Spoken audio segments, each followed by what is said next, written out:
In the great hall of the Justice League, there are assembled the world's 4 greatest heroes, created from the cosmic legends of the universe. Their mission, to fight injustice, to right that which is wrong, and to serve all mankind. Hello, hello. How's everybody doing tonight? Doing all right, sir. Yeah. Man, met a new friend today. Dr. Rhino's joining us. We got Blue Samurai as soon as he can fix his microphone. And I'm back here. I'm alive, guys. I did it. I survived this crap. Pretty happy about that. So, COVID tried to take me, but it didn't. I mean, you gotta try harder than that. Yeah, you gotta try Yeah. a whole lot harder than that. But I'm introducing everybody to my new voice. This is my voice. So my vocal cords got damaged while on the intubator, and this is what I'm working with now. This real smoky, like breathy voice. Too bad it's not sexier, so people would actually want to listen to it. It's just it is what it is. But my therapist thinks it's going to get stronger, and that it's going to it's going to improve over time. So that's what we're looking forward to. Hey, while I go over some of these comments real quick, let's see who's we have. Bobby says, "Thank God, glad you're back, Luke. Thank you so much. I'm so happy to be back." And then Sarah, Brian K. Morris. Yeah, Brian K. Morris is on right now. I think is Brian on it? Let me know in the comments. If he is, that's where I'm going after this. And then Bob Bader once again, one of my favorite shows growing up. Yep, the Super Friends was great. I get dinged on copyright every time for playing that, and I don't even care. Like, I have no care about it at all. Sarah once again says, "How are you doing? OMG, this is amazing." It is amazing. I'm doing great, and I hope you're doing good too. Having a lot of fun. Just trying to, my first stream in 6 months. It's pretty fun. And then we got David Galliano. How's the recovery going? Well, I'm walking. I'm starting to get movement back out of my left arm. So COVID made this arm completely flaccid. So I'm starting to get. This is about as much of movement I get out of that hand. But that's coming along. I'm doing stairs now, and I'm trying to wean off of oxygen. As you can see, I still have the oxygen hooked up, or else your old boy here would die.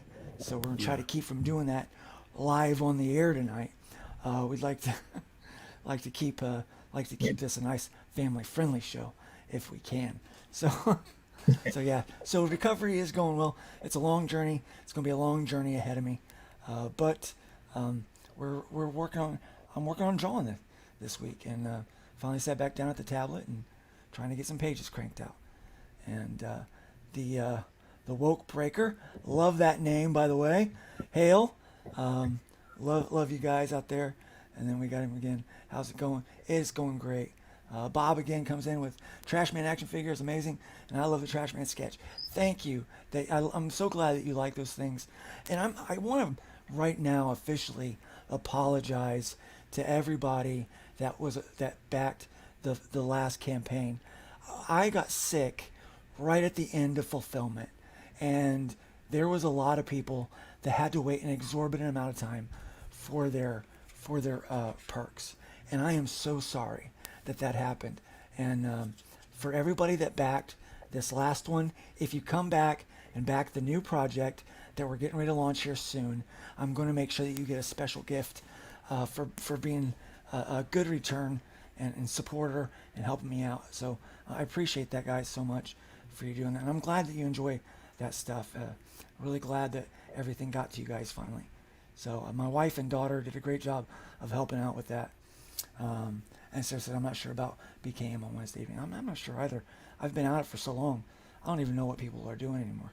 So I just decided to go live because I had a little energy, and I wanted to. I wanted to say hi to folks and talk about the last 6 months, and talk about what was getting ready to come up. So we got Kevin Joshua Burnham saying Backstreet's back. All right, yeah, we are here and we are rocking out. David Giuliano, that would kill the vibe. Yes, it would. Dying on air would certainly kill the vibe. So we're going to try to keep that from happening. And Cindy Kep is here, and she waves. Thanks, Cindy, for joining us tonight. I appreciate seeing you here. I am glad you're back. Thank you, Daniel. I appreciate that. So happy to be back. And then we've got my buddy here, Nicholas Tockard, who is the mastermind behind the RPG. If you got the RPG tier on the last campaign, then you know it is off the hook.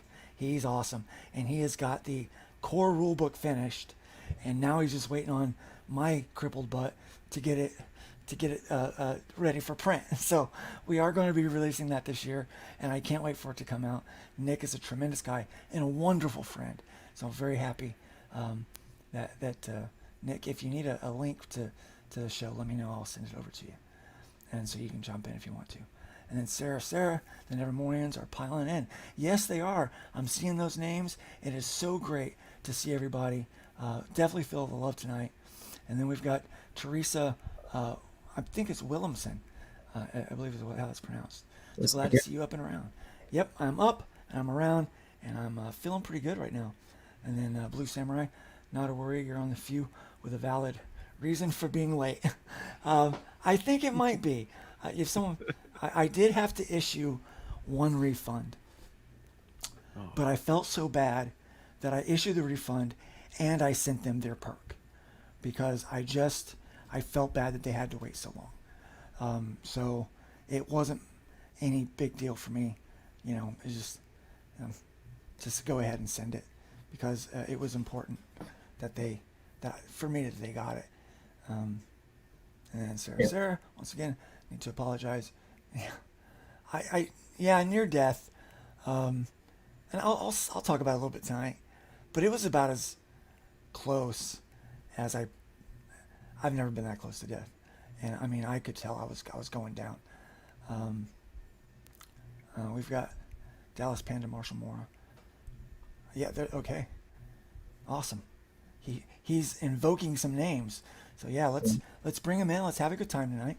Let's have some fun.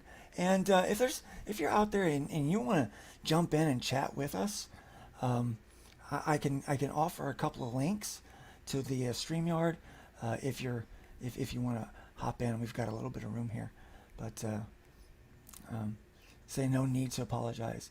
I really thanks Bob for that because it was a rough go, and I was so happy that my wife and daughter, they didn't know how to do the fulfillment at all, but I was able to talk them through it over the phone and FaceTime, and they managed to get it all done.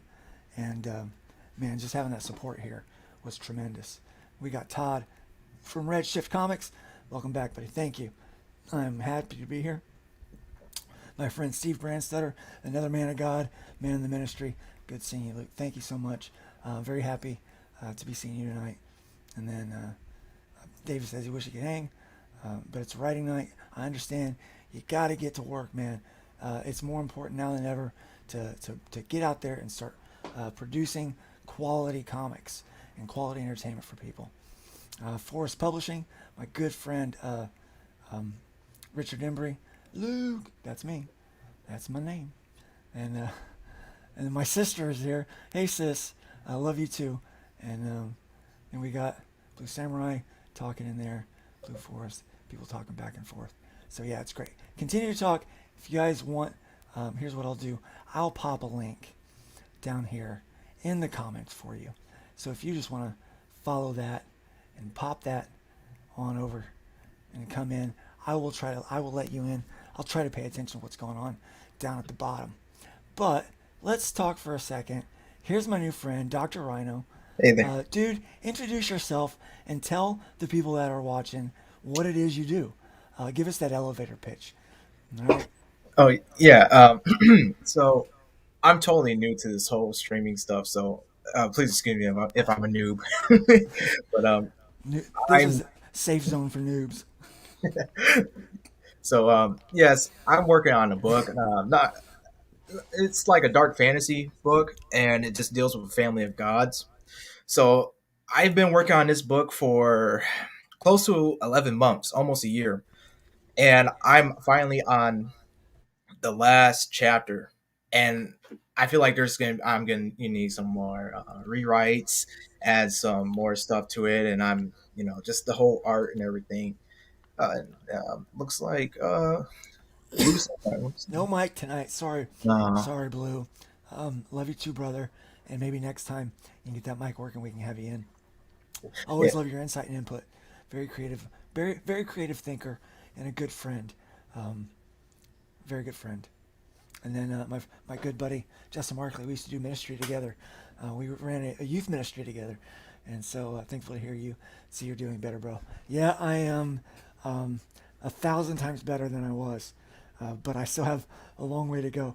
I lost 80 pounds. Did you know that, Rhino? I yeah, lost 80 pounds. that's So I was wow. kind of a big guy, and you can see, like this is just like I'm like bones now. I've got, and they trached me. I got this crazy scar from my tracheotomy, and yeah, man, it was nuts. The stuff I went through. Um, That but sounds like yeah, a whole heck I of a nearly, lot. yeah, I nearly. I mean, like I said, I was telling him. You finish telling us what you do. Okay. Yeah, Yeah, sorry. but I'm looking to go into law enforcement real soon, so I'm balancing life with the book and making sure that everything is an equilibrium or whatever you say. Yeah, striking balance in life when you're trying to provide and then you're also trying to create can be it can be difficult. It can, but there's a lot of good people in the community, especially with comics.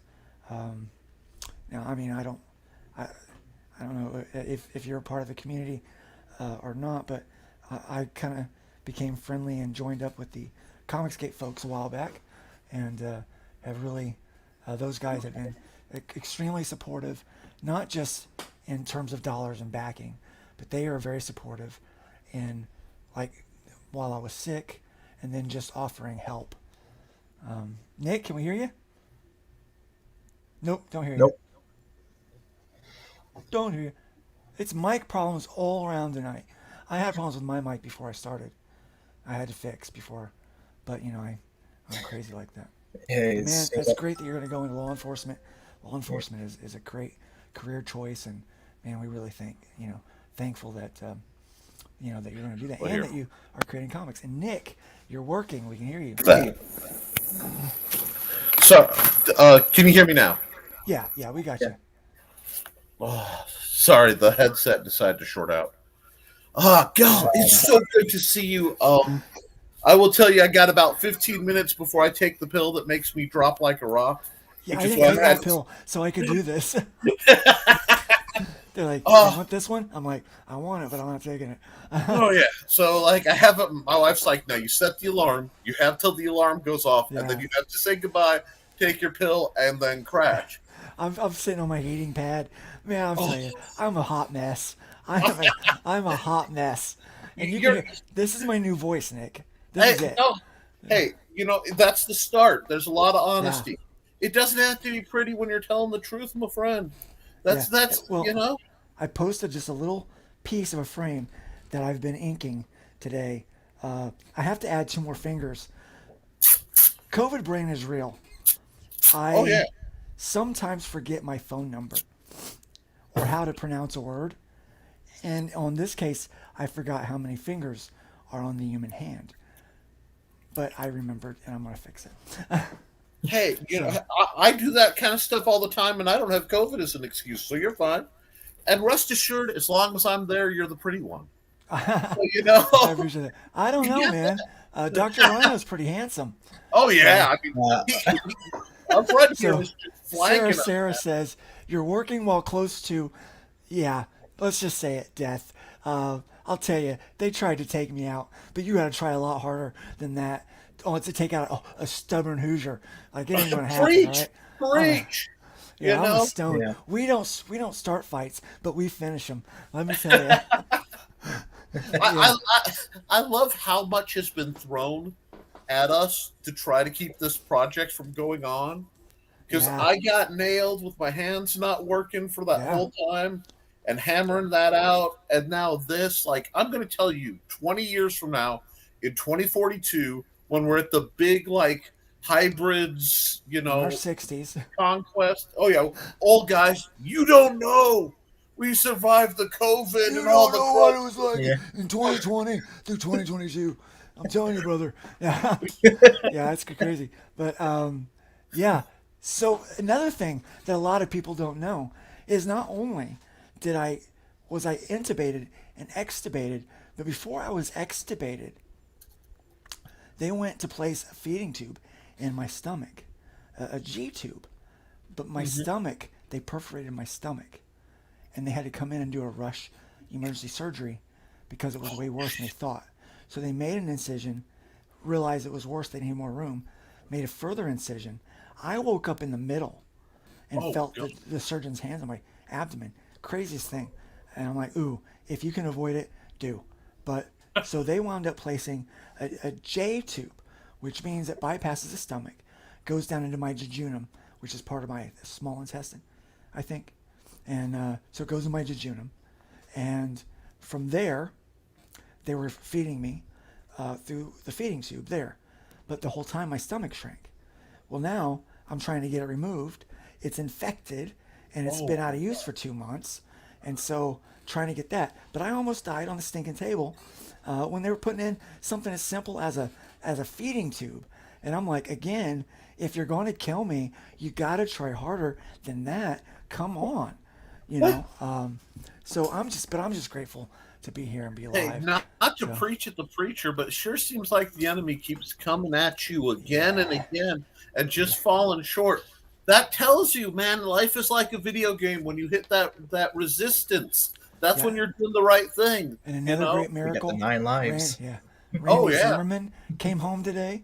He yeah. was as bad, if not worse, as I was, and so he's back up, and he'll be making comics soon.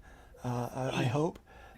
He's drawing, and his hand-eye coordination is back, and man, it's awesome. But yeah, she Yeah. says, yeah, it's close to death. No excuse for anyone else to not be doing something creative, whatever the type. Yeah. Whoa! And I agree, Sarah. Sarah, you get the heart of it. Get out there and make something beautiful. My first sermon back, I talked about how God gifted us with with things of beauty, things for sustenance, wisdom, and knowledge. And I made sure people understood that everything you create, that it enriches the world around us, whether it be a picture, a poem, a writing, whatever it is. All those creative things, they enrich the world around us. And it's so important that we apply ourselves into those areas to make the world better. Because quite honestly, art changes the world. All Yes. kinds of art, music, all of that.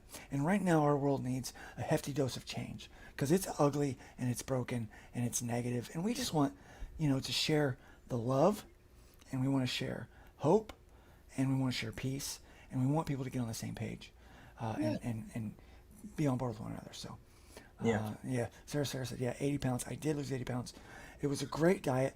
I don't suggest you try it.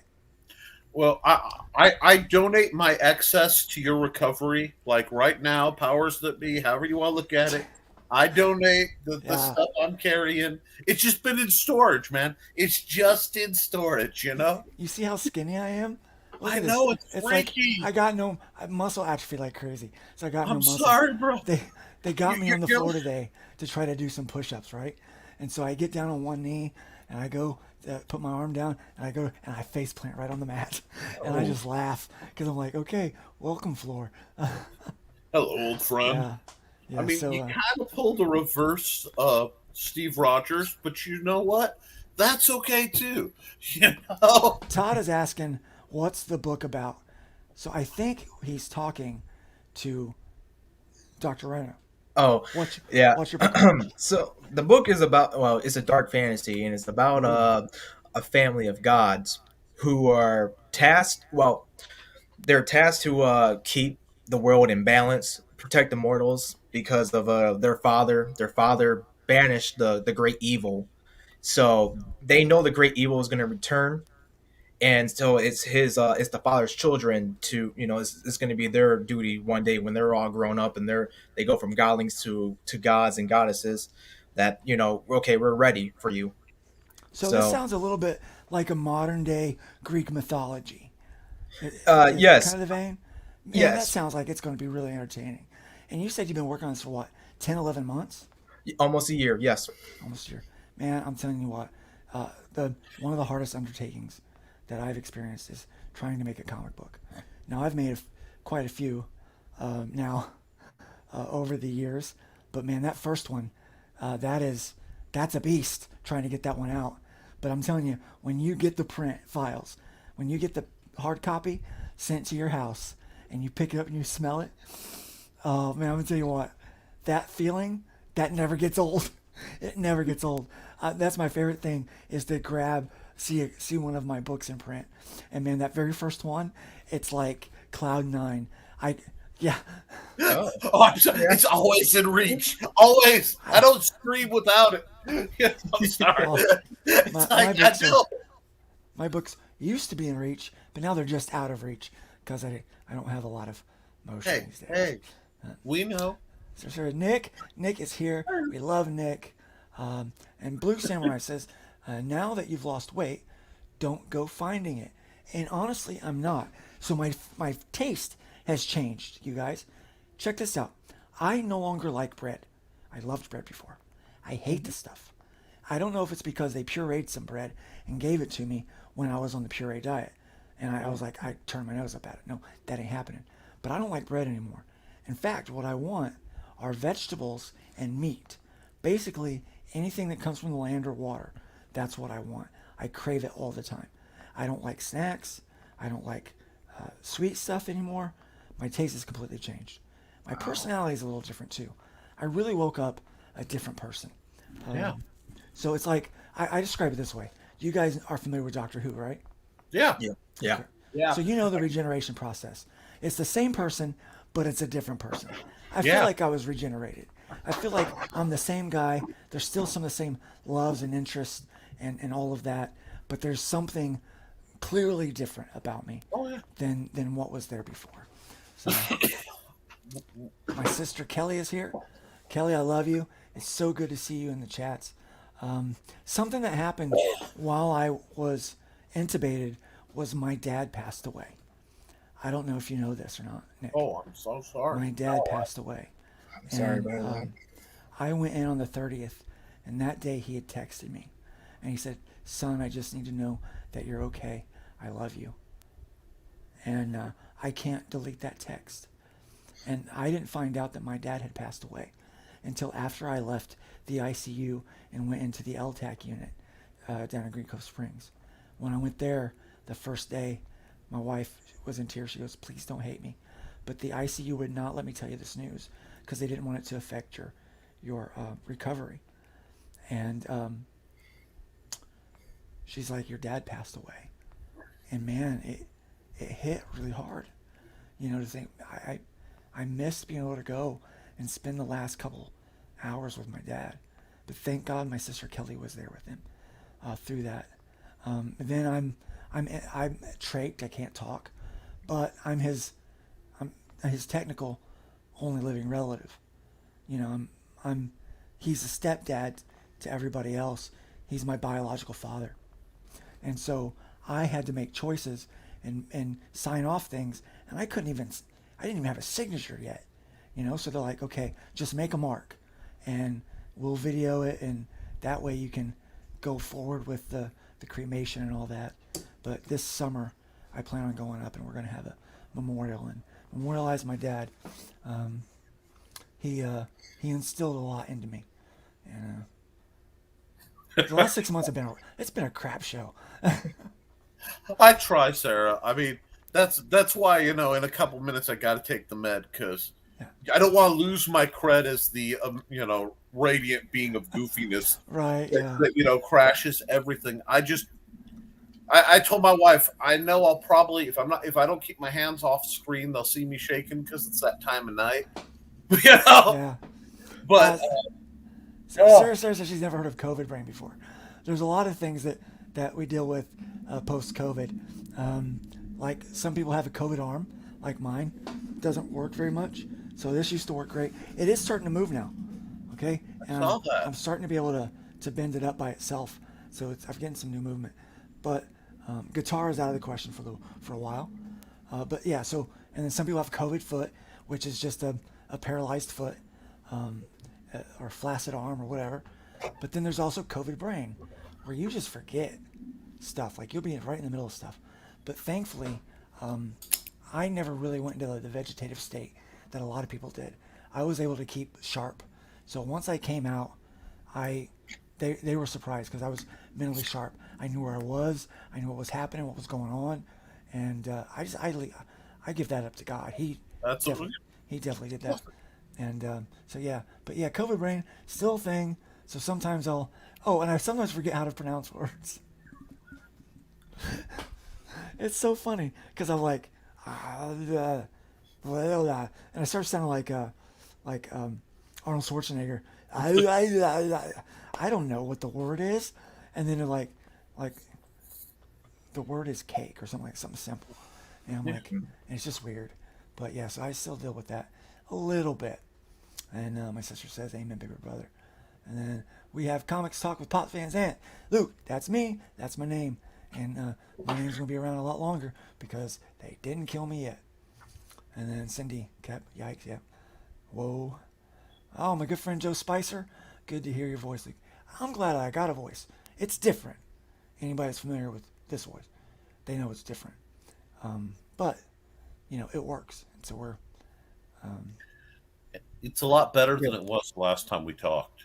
Like it's recovered noticeably. It's getting better, and I'm getting better about breath control, and I'm getting a little more lung capacity. Lung capacity is the hard thing because I have a lot of acute post-COVID issues. COVID gave me heart failure, and it also gave me severe lung issues. And so I'm still on oxygen. Hopefully I'll be getting off that. Meeting with the pulmonologist so we can make that process. But Joe, it's glad to be using a voice, and it's glad to be able to spread some love and positivity with people. Man, it was close. And then Andrea says, "Thank you, Jesus, for your healings." Yes, thank you. And then Todd says, "Luke dying on the table?" Nope, I got books to fulfill. And you do not know how legit that was. As soon as I came out of the coma that they had me induced with, I asked one thing. I said, my wife came in shortly after I was awake, and I was so happy to see her. And I asked her, I said, what day is it? She goes, "It's Tuesday." And I shake my head, but I'm trying to ask the question by lipping it because I've got a trach. I can't talk. And she's like, "No." I said, "No, that's not what I mean." And she goes, "You mean what the date is?" I said, "Yes." And she goes, it was like October 6th or something like that. And I went in on August 30th. They intubated me on August 30th. And it hit me that I missed a whole month, and I missed my son's birthday because his birthday was on September 9th. And I was like, or September 10th. And I'm like, oh, wow. And then I asked a couple other questions that were pertinent. And then I asked about fulfillment, and I asked about a publishing deal we were working on. And I started getting to business. And I was like, hey, I got to get these books lettered. I got to get these books mailed, so I got to get the next book lettered and all that stuff. And so she's trying to run my business for me, while I'm literally laying in ICU, because there's no rest for the wicked. Yeah, that's not happening. No, not negative, never. It's just, oh yeah. Cindy kept, yep, the floor moves sometimes. Yeah. Yep. Oh, That book's about 80,000 words. yeah. Brian K. Morris is here. Brian, I love you, man. I'm all about that smelling it. Good to see you guys. Man, it's good to see you. And then my sister just said Dad was really proud of you when you told him that. Yeah. It just, it breaks my heart. And Blue, do we have you? I think you have me. Oh, we've got Blue. Hey, awesome. So good to see you. Dude, it is good to hear you. I can still hear your real voice behind all that, so don't even worry about it. It's in there. It's in there. I just sound sultry. Well, that's why I wanted to be on the stream. Jody McPhee, another fellow creator. Glad to see you back, Luke. Thank you so much. I appreciate that.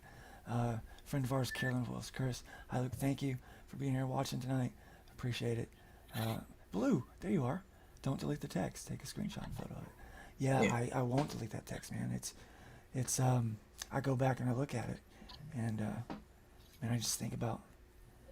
Yeah, my dad and I were extremely close there for a while, and yeah, I can't believe he's gone, you know. And Jody McPhee, I'm glad to see that you are back. Luke Stone, thank you. So happy to be back. Message from Mrs. We're Bob. doing drugs on YouTube. Awesome. Yeah, I've already Well, taken mine. I've already taken mine. oh, Uh, try, I I have, tell you, anticonvulsants aren't fun. dude. I Like have. no joke. Like they are not fun. So like I'm gonna have about 5 minutes to get Yeah, through to the bedroom before the floor turns into a waterbed. yeah. I didn't realize that's what you were taking. I thought it was just a sleep aid. No. I wish it were. That's why I'm gonna have to go because That's fine, bro. man, Thanks for they just upped me. thanks for But jumping in. thank you. Enjoy your I rest. feel like a sissy with No, you man. after everything. No, Be enjoy jumping. your rest. You Hey, have a good night. we will God talk bless you, soon. brother. Nice God meeting you. bless Have a good night. Oh, I just Oops. Oh, Keep walking, Luke. keep walking. Yes, I'm just gonna keep on walking. So here's the deal. I am no longer on narcotics. Really? I was on Wow. 4 2 milligram Dilaudid a day and a 50 milligram fentanyl patch. And when they sent me home, they gave me 10 Dilaudid, not 10 days, 10 Dilaudid. I had 12 or 14 days to get to my doctor's appointment, and no fentanyl patch, no, to replace the one that was running out. So last week, I went through total withdrawals of fentanyl and Dilaudid. And here's the thing: 4 2 milligram Dilaudid for most people would knock their butt out. It was like taking a Tylenol. Like I was awake through it. Like I was completely sharp. It just dulled my pain a little. And yeah, so, but yeah, I'm completely off narcotics. Nice. I still have pain. I'm trying CBD oil. That seems to be helping. A leaf seems to be helping a bit. Heat and massage are helping. But so the chronic pain is still there, but I am off the hard stuff. And I am not going back on. That was rough. So any one of you out there that has ever dealt with addiction, had to go through those things, I feel you.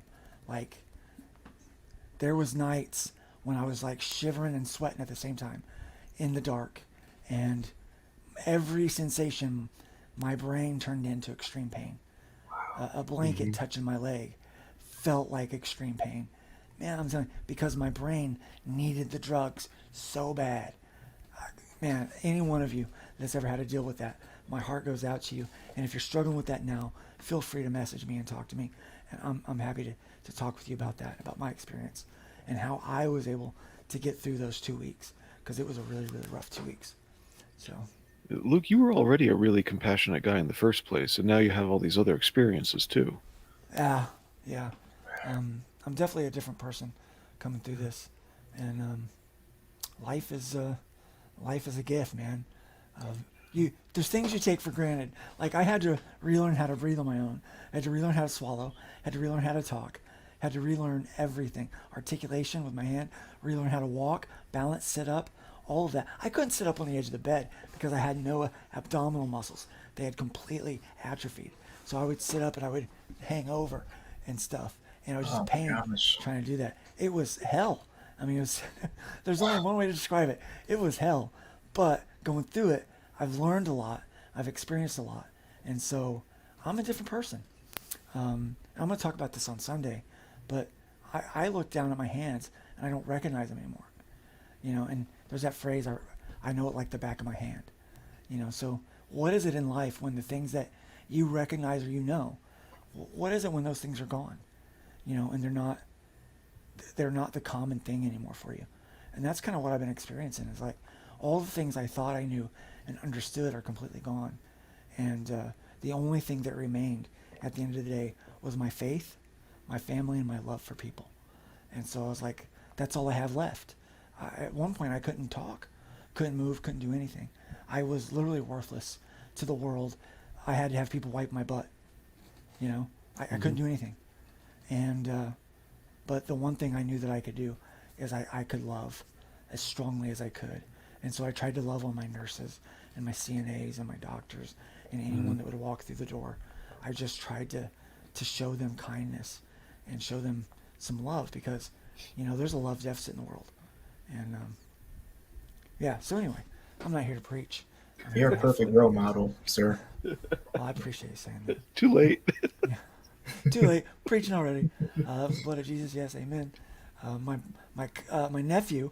This is funny. Mark is my nephew, but he's older than me. Because my mom had me very late in life. There's 13 years difference between myself and my next youngest sibling. And so he says, "Hi, Luke. It's so good to see you in the chats, brother. I appreciate you very much." And then Sarah, definitely less winded than the sermon. That's a blessing. Yes. I don't have a lot of breath left. So this is about as much talking as I've done. Yeah. Good seeing you. Look beautiful. Thank you for saying that. But I've seen in the mirror. I don't look beautiful. I used to be handsome.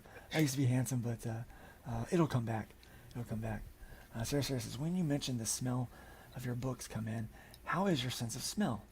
That may be part of the change of taste. Maybe. Actually, it might be. My smell did go away with COVID, but my smell came back, and it is heightened. Like, I can smell things that nobody else can, like, right away. And sometime I'll share. It feels more like a memory than a dream, so I call it a memory of something that happened while I was intubated. And I can still remember the smells of this place I went. That's why I felt it wasn't a dream, and that this was some kind of a spiritual experience I was having, because I never in my dreams have I smelled things. I've never smelled things in my dreams, and so I don't know if other people do or not, but my sense of smell is heightened, Sarah.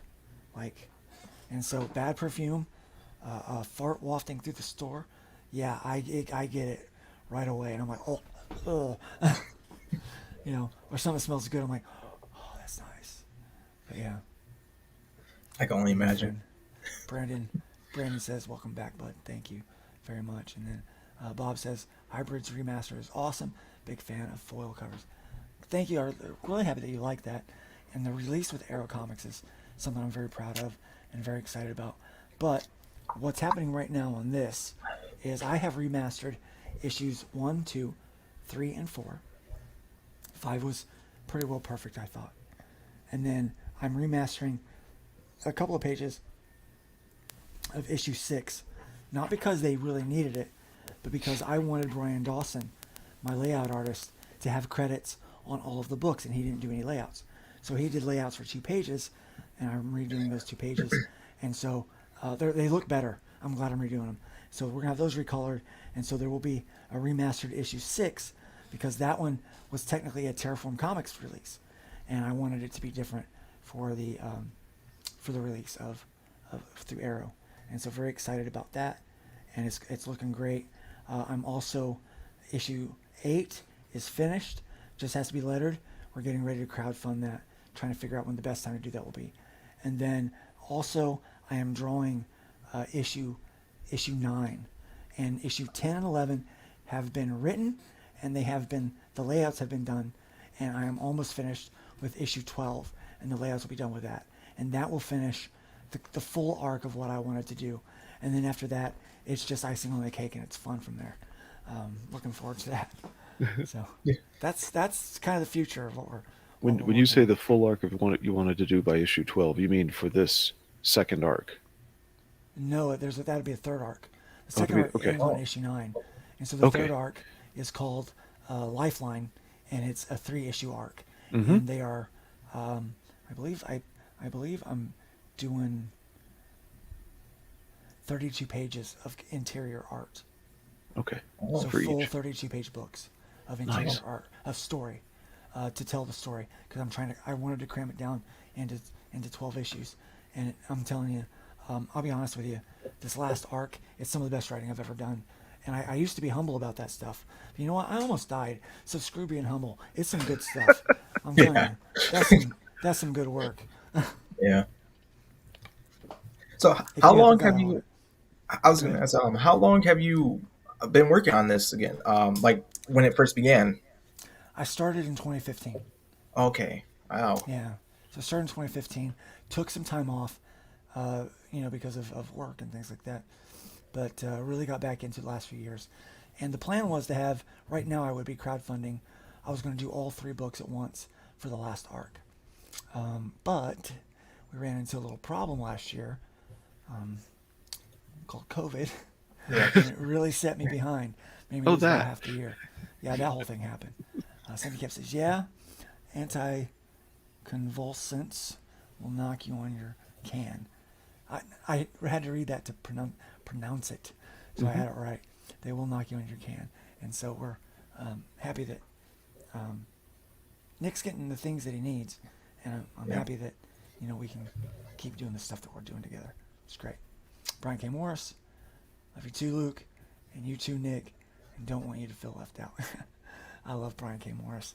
He's been a tremendous friend. I got to meet him a couple years ago, about a year or so ago.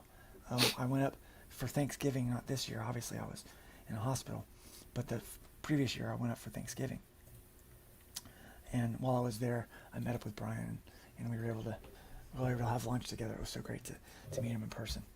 And then Sarah said, "You have a spectacular mindset," with the laughs. Yeah, I'm trying to, what do you do, right? Like seriously. Yeah, I could whine and complain about the physical condition I'm in, but honestly, I'm alive and I can still draw. I'm not drawing as crisp as I was before I went in, but I think once I knock the dust off, I'll be okay, and we'll get there. But it looks good. I mean, let me share just a screenshot of what I'm doing.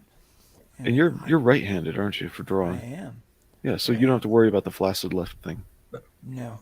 Now I did have this thing to control my hotkeys, which I've had to move it all on screen now because I can't articulate with my hand to hold it. So I'm just working with my stylus, 2 buttons on there for my hand and rotate because I use that a lot. Okay. And then, but as you can see, here I'll make this big. So you can see, we are. So We are working on this. so you give us a little. Oh, So what's kind of going on in there? in this particular couple pages, they are discussing their next moves, which is pretty fun. Well, it's a good thing it's not lettered. Yeah. I can't find my Yeah. cursor. Oh, there. There's like I was like, I can't find my cursor. It disappeared on me.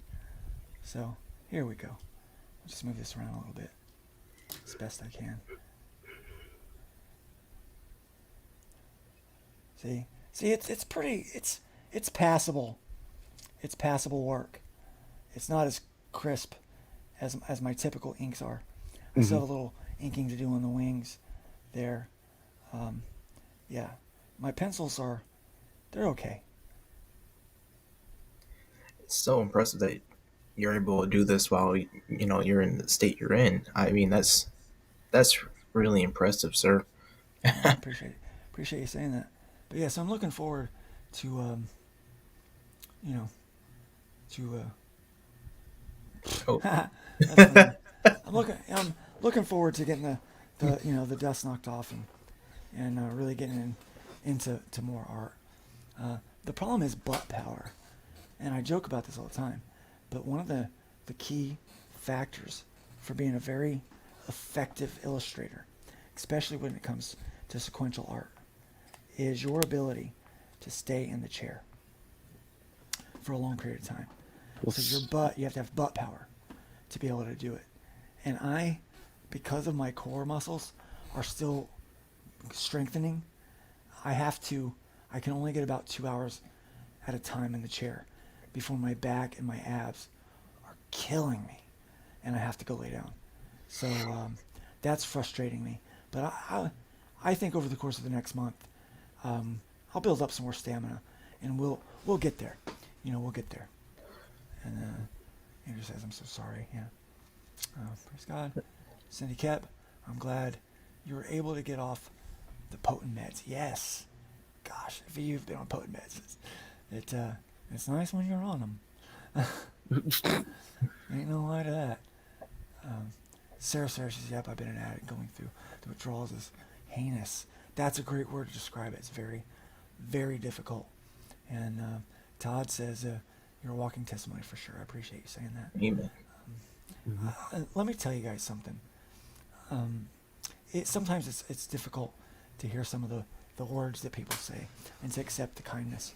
But everybody has been so generous and so kind and so supportive since I got sick. I mean, they were always that way before, but they really showed their heart and their love after, after this. And I had someone get a hold of me just recently, and she has apparently gotten the books to her son, who's 10. He wants to be an artist. She's printed off some of the line art that I've made and it lets him color it to practice. Mm-hmm. And he's a big fan of the comics, big fan of the art and those things. But she has been following the story from the time I posted, I'm sick, I'm in the hospital, this is what's happening. Please, if you get an opportunity, take the shot. I know people get mad when I say that, but here's something that COVID does to men that I found out that, there's a lot of side effects to COVID, and it turns out that one on the list is certain body parts don't work anymore. Mm-hmm. And I'm like, dude, if you please talk to your doctor, if your doctor, if you trust them, talk to them. If the science is sound for you, if there's not a medical reason why you shouldn't take it, go ahead and get that so you can avoid this, because this sucked. This sucked bad, right? So I was trying to encourage people that, try to avoid this if at all possible, and avoid, the loss of limbs, that paralysis that takes place on more than just arms and legs, And there's still people that I know that got sick that's still in like a vegetable state. Mm-hmm. Like they're just drooling messes. And myself, Randy Zimmerman, we're a couple of really lucky ones that have been able to come out of this. During the time I went in the hospital, only 6 people made it out. I was one of 6 that made it out of the hospital.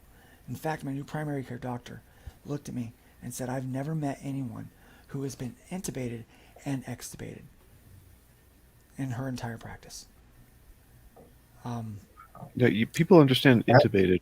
When you say extubated, do you mean them just removing the breathing tube? Yeah, getting off of the ventilator. Got it. That was the hardest part, because you see, the machine breathed for me, Right. and then I had to, my lungs and diaphragm had atrophied, all the muscles that breathe, and they had to relearn how to breathe. And so they started out with maybe 5 or 10 minutes a day of me trying to breathe on my own, and then I'd go back on the machine, and then it got to where it was an hour a day, 2 hours a day, and then I made it. I was so happy when I made it a whole day, and when they got rid of the vent and I was just on oxygen, man, it was like I felt like I'd won the lottery, because my ICU doctor said I would never make it off the vent. So I'd never make it off the vent. I'm off the vent, and I'll be off the oxygen here soon too. I can, my stats are okay as long as I'm not being active. Well, don't give up. I mean, you gave up the opiates really well. That's good. Don't give up oxygen completely. Right? Yeah. I think. Yeah. Good. That's sound advice, Blue. That's some sound advice. So. I heard. I heard Thanks, sis. one of my artists. They were talking to someone. They got an argument with someone because some guy just said that, oh, so what if only 5% of people or they were saying something like, oh, who cares if a certain amount of people die still, and it's crazy because my just like you, my artist, she just lost her dad recently as well, and it's been really hard for her. So, I mean, I can't believe there are people who are just saying that, like, oh, so That's what? a I'm real like, crappy and heartless thing to say. yeah, Until it's your loved one that's on the bed dying. yeah, And See, here's the thing. There's a lot of people I disagree with in this world. You know, politically, spiritually, you know, you name it. There's people I disagree with. I wouldn't wish death on any of them, and I wouldn't wish loss on any of them. And the fact that there are people out there that talk like that, oh man, Yeah, that is just that's heartbreaking. That there are it's people like that. it really sickened me. I I was here's one thing that I have to say. I'm glad people are watching this. I no longer will spend my time on things and people that I feel don't deserve that effort.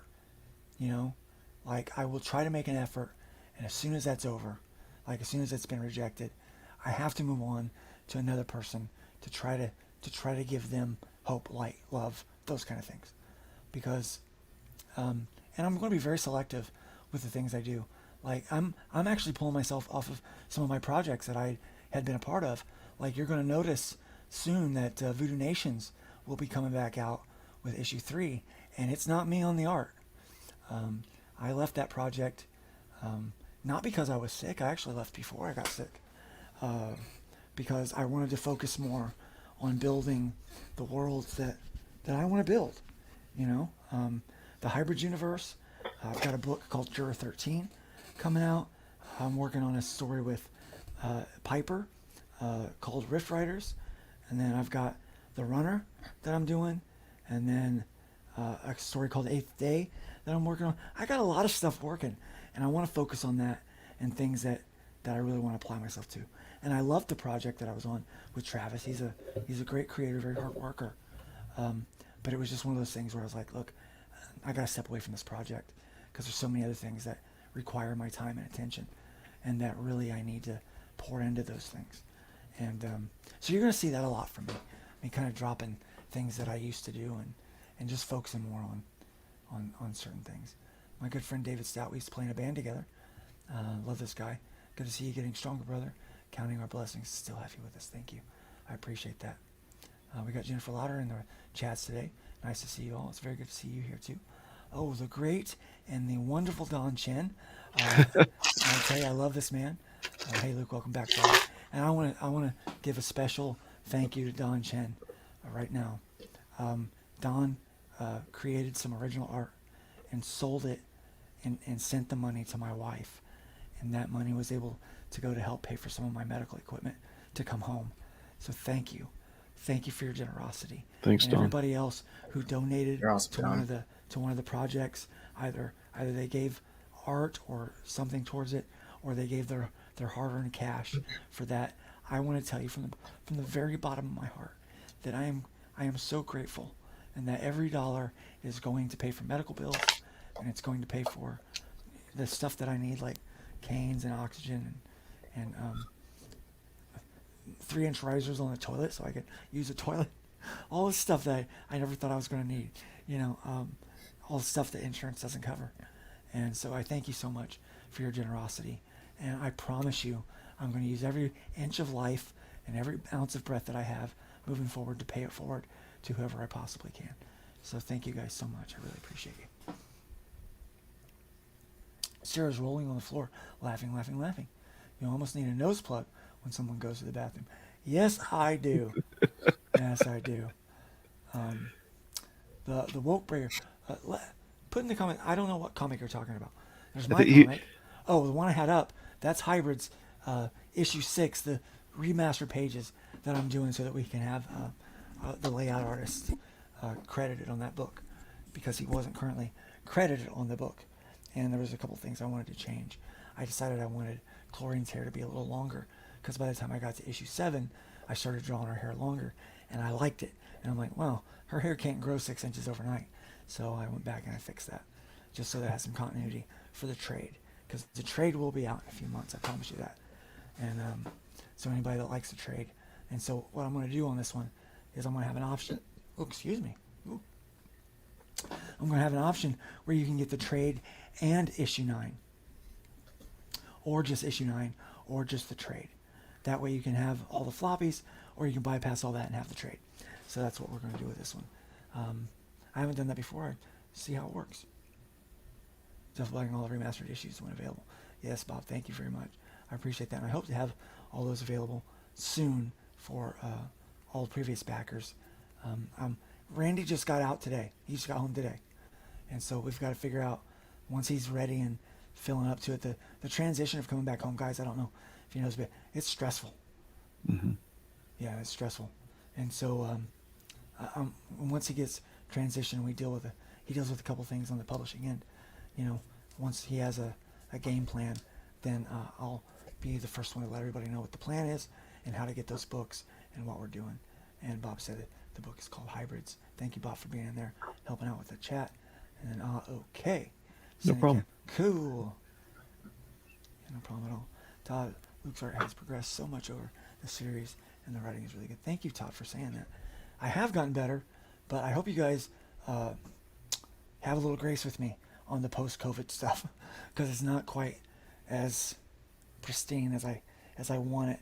I'm having a little trouble with pressure, like being able to feel the pressure and being able to do the sweeps and stuff like I used to do, real smooth. But it'll come back. It's just a lot of practice. I gotta spend some time in the chair. As a strong fan, I tell you, take your time. It's okay. Yeah, it's a new guy. I'd rather you exercise your way into drawing the way you want to draw than try to hurry a book out. Yeah, like this. Normally I would have this 2 pages inked in a day. It's taken me a couple days so far because I'm trying to really take my time to make sure I'm getting the lines right. And it's still like I have to redo a line 3 or 4 times sometimes. But hey, tell us when your PTs say it's okay for you to sit on one of those blow up balls. Maybe I'll mail you one. Oh, okay. Yeah. I don't want you falling over too soon. Yeah. My PTs and my OTs and my STs. So my occupational, my physical therapist and my speech therapist, they are top notch, and they are amazing, and they got me walking. I went from, on Christmas Eve, I could stand for 31 seconds, and they allowed me to come home on Christmas Day for a few hours to be with family, which was, God, it was an answer to a prayer. It did so much for me. But the encouragement and the work that my PT had done, when I came back in and she was there on Monday, she goes, Luke, what are we doing today? And I said, I'm walking today. I said, darn it, I'm walking. And she goes, okay. She didn't tell me no. She just said, let's do whatever we have to get you walking. And that day I walked 17 feet. 17 feet. And then the last time I was evaluated, I walked 127 feet. So I still sometimes am in the wheelchair, but I'm walking mostly now. But really long trips, I have to do. Still have to do the wheelchair because I wear out, and then I run the risk of falling, which could hinder or slow down my progress. And we don't really need that now, do we? No, definitely not. Bob says, love Luke's art style. Fantastic work. Thank you, Bob. I appreciate it. Amazing artwork. Thank you very much. And then my sister comes in. Looks like fun. Great job. Yeah, she knows I always wanted to draw comic books. I've always loved comic books. And then, look, looks really cool. Just check out the website. Neat. Thank you for doing that. And I still have the catch-up package available on Indiegogo. I haven't shut that off yet because I know there's some people that want to get a hold of it. And I do have copies to send out. If anybody orders that, I send it out. I'll send it out tomorrow. So I don't have PT or anything tomorrow, so tomorrow's a good day. Now's a good time to order. Yeah. And thank you, Jesus. Yes, thank you, Jesus. Todd is here. Welcome back, Luke. Todd, it's so great. If you can find that link and you want to join, feel free to join us. We'll be here. Probably not too much longer. But Andrea says, amen, I agree. Sarah has a nice comment here. That determination helped the recovery process, I bet. I know it's scientifically proven that people with cancer and has a positive mindset are more likely to survive. It really is. Wow. And I know, Blue, you've gone through some physical things like that, right? Oh, injuries and whatnot. I did get COVID in the end of October. Separate story, but yeah, I've gone through some injuries and had to deal with PT and premature arthritis all over the place. And all of my arthritis is injury based except for like one small piece, and I forget what that is. But yeah, it's not fun. In fact, I just had a freshly a 26-year-old friend, meaning he's age 26, not we've known each other that long, but he's a newer acquaintance, I should say. Mhm.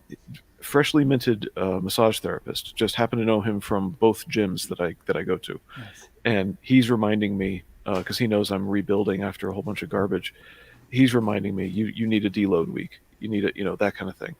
And he's actually really concerned with more of my rest than my activity. Yeah. But yeah, it's the time you spend in doing little things that you don't realize would be so difficult. It's amazing. I mean, Yeah. you end up feeling like you're never going to move again. That's that sort of discouragement goes Yeah. through you. And a positive mindset, if you can get there.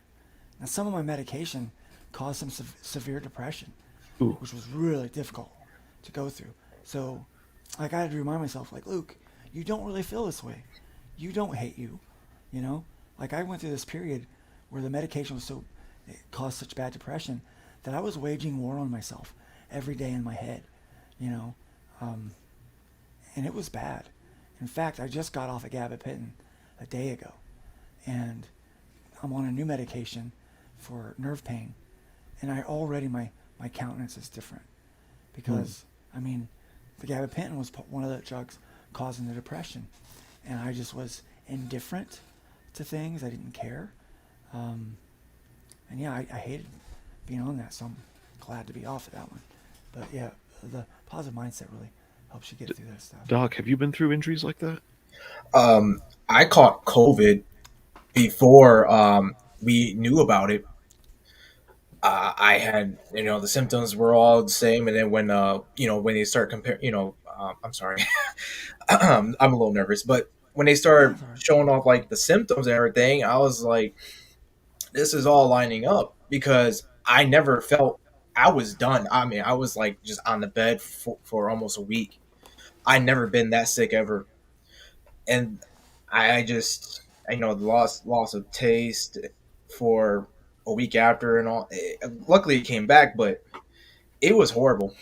That was probably the worst sort of injury I've gotten, other than breaking my own thumb and correcting it myself. But that's another Oh, that's a story another time. that sounds like a fun story. Yeah. Bob. Oh, that's awesome, Don. It is awesome what Don did. And I appreciate him very much for that. William Pace in the chat saying, Luke Stone, good to see you, my friend. It is good to see you, too. It's good to be alive and breathing, to be honest with you. And then Joe Tolliver says, please reach out if you need anything. Sorry, swamped with everything. But always feel free to reach out. You know, Joe, I'll probably take you up on that. I really will. And then Rick Bradley, good evening, Luke. Good evening, Rick. It is great to see you. And, man, I really appreciate you. And then we've got Jeff Weber says, welcome back. Thank you very much. Sarah says, OMGGG. How much did everything cost you financially? Or is that something unspoken? It equates to survival, but yikes. At the Yeah, same just write time, it down and hold it up for the camera. the grand total has not been calculated yet. Ooh. I will tell you this. One ambulance ride, which is not covered by insurance, costs $3,000. One ambulance ride costs $3,000. The last time I looked at, now this is the total medical bill. It's not the breakdown of what insurance is covering versus what I have to pay for, but it's over $1 million. Yeah, the total medical is over $1 million, and there's still things coming in. There's still things coming in, and that was just for last year. Now I have this year to deal with as well. So it starts over with my deductibles and stuff. But yeah, the cost is exorbitant, and so they're looking at some pain management things for me that aren't narcotics. One of them is a TENS unit that they would install into my back permanently. They think I'm a good candidate for that. So I've got a friend who actually has that done, so I'm going to talk with them and see about that. They've also talked about medicinal marijuana, which is funny. Never smoked it or anything a day in my life. You know, I'm a pastor, 41 years old, and now my doctor is saying, you might think about pot. And I'm like, well, I know THC is non-addictive and you can't overdose from it. So let's have the meeting. But just one meeting, the first meeting to discuss it is $250. Then the next meeting is $150. And to get the card is $75. And then like to go in and to get the edible or whatever, they start at like $100. And I'm like, none of that's covered by my insurance. So I'm like, I don't think that I'm going That's to be able to follow that path. that's 575 before you even get a dose. Yeah, yeah. Plus smoking is a terrible delivery system, but Yeah, because it's so unmeasured. But yeah, but that's obviously with my lung issues, I can't smoke. But right, they have it in like edibles. right. Yeah, my So you get- my sister uses those. Yeah, Yeah, and so, but yeah, it's so I'm like, I don't even know if I'm gonna be able to go through with that because it's gonna be, and then it's gonna be months before I even get a dose. So I mean, by then am I gonna be used to dealing with the pain and be able to work through it? I don't know, but the chronic pain it's a pain. It's getting on my nerves, but I'll but I'm look into the trying to find ways. legality of sending you little gummies. Yeah, I had somebody ask me today, and a really good person. They asked me, "Do you know anybody that can just sell you some?" I'm like, nobody's going to sell weed to a pastor. Are you kidding? That's like selling weed to a cop. You know, like yeah, that's out of the question. I said, whatever I do, I'll go the legal means to do whatever I need to do to manage the pain. But yeah, so kind of can it for some. But all that stuff is really expensive. All of that's expensive. Every time I meet a specialist, it's $60. So that's my copay for a specialist is $60. And so I've had to meet 2 specialists this week, and I'll meet 3 specialists next week. So do the math on that. Yeah, it's expensive. And So and yes, sir. all you want to do is draw your comics. All I want to do is draw comics. I mean, Preach the gospel. preach. Yeah. Yeah, I just want to draw comics, preach the gospel, and not hurt all day, every day. That's it. But, there's a reason why God's allowing me to go through this.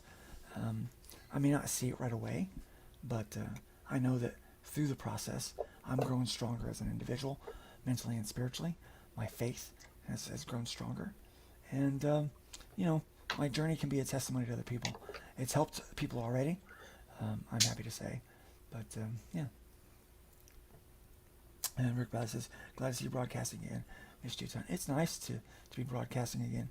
And to go an hour so far in 8 minutes, which is longer than what I anticipated I would be able to go because of my energy levels. But I seem to be doing okay at the moment. Yeah, Zem. A late book is eventually good. A bad book is forever bad. Right. Granted, I don't see how hybrids could ever be bad, though. I appreciate you saying that. But, yeah, I work hard to not produce anything that's subpar. Seriously, of course, there are patients with you. The fact that you're even streaming by now is amazing. I appreciate you saying that. And I felt like I should have been streaming my first day, but I just didn't have it in me. Unfortunately, gravity works too well. There have been a few book campaigns out there where there's been a loss in the family. An artist lost a wife or a mother or something like that, and it's happened on a few campaigns. And some of the audience is not real understanding about it. So I'm glad to see. Well, first of all, I'm not on Facebook. I see all the little F's in the chat here on the stream. Yeah. But I'm glad to see that your audience is actually really understanding about how this book is going to slow down. Yeah. And I can't really express how good that makes me feel in my heart to know that people are still behind the book, even though it's going to be a little slower getting it out than what I want. Because I was wanting to release a book every month, and that just is not going to happen at my current pace. Just not going to happen unless I start hiring out everything, and I just can't afford to do that right now because I am hiring out art for a couple of other books, so that I can keep working on hybrids. Getting that finished, but yeah, I'm pretty happy. Rick's happy there's gonna be more hybrids. Yeah, I'm looking forward to collaborating with you, man. There's so many Never Mornings exciting. It is. There's a lot of Never Mornings in the chat. Well, they are starting to dwindle down. I'm looking at the number of viewers, and it's starting to tick down a little bit. And I get that because it's getting late, and I myself will be happy to go to sleep soon. Rising Tide, Sarah, yes. Todd, good night, guys. uplifting stream. Glad you're uplifted. Have a good night. Rest well. Good night. And Cindy kept, is that metacognition? Is that how you pronounce that? Yeah. Will get you Yeah. through all kinds of drug-induced blues, yes. I took a precursor to gabapentin, and yeah, I totally get it. And I'm learning a lot about meditation and how it's focusing, trying to disconnect the pain from the body, understanding that your mind has the ability to reduce that through relaxation and breathing and meditation. And so learning those things. And the Bible tells us to meditate on His Word anyway. So I'll just pop on some like chill Christian music and just focus in on and just sometimes I'll rock. No more Christian metal, not this month. Not this month. Yeah, that's kind of what I'll do. Rising Tide, my sister Kelly. Good night, baby brother. I love you. Love you too, sis. Sweet dreams. My sister says, I'm so proud of you. I'm so thankful that you're here. Thank you, sis. I love you very, very much. Rick says, you can reach out to me anytime as well. I don't care if it's 3 a.m. if you feel depressed. I've been there, and I'm actually there a lot recently. But I'm surviving, and here if you need. You know what, Rick? The same goes for you. Reach out to me. I'm here for you. Anybody out there that is dealing with depression or addiction, talk to me. Talk to me. I won't preach at you. I'll just try to give you some encouragement, some hope. And if anything, I can pray with you and let you know that I know exactly what you've gone through and what you're going through. There's a difference between sympathy and empathy. And, it's one thing to say, I feel bad for what you're going through. It's another thing to say, I know what you're going through because I've gone through it myself. And let me be there to help you too, Rick, if you need it. And I will take you up on that, if I need to talk. Cindy kept, yikes, that's a lot of dollars. It is a lot of dollars. That's like a Ethan Van Sciver crowdfund, to do that. Yeah. And Nine Realms, so Nine Realms just put out a new book, and I got my copy, and it's called The Embrace. And Michael Oden drew it, and I'm having COVID brain. He wrote it. He wrote it. Dean James drew it. Dean James drew it, yeah. And I'm one of the characters in there. Captain Stone. Okay, in that case, Mike, Mr. Nine Realms, where's my copy? I read, and let me tell you this, Michael, you did a great job on that book. Dean, you did a great job on that book. Very impressive work. It's what a comic book should be. I'm just going to say that.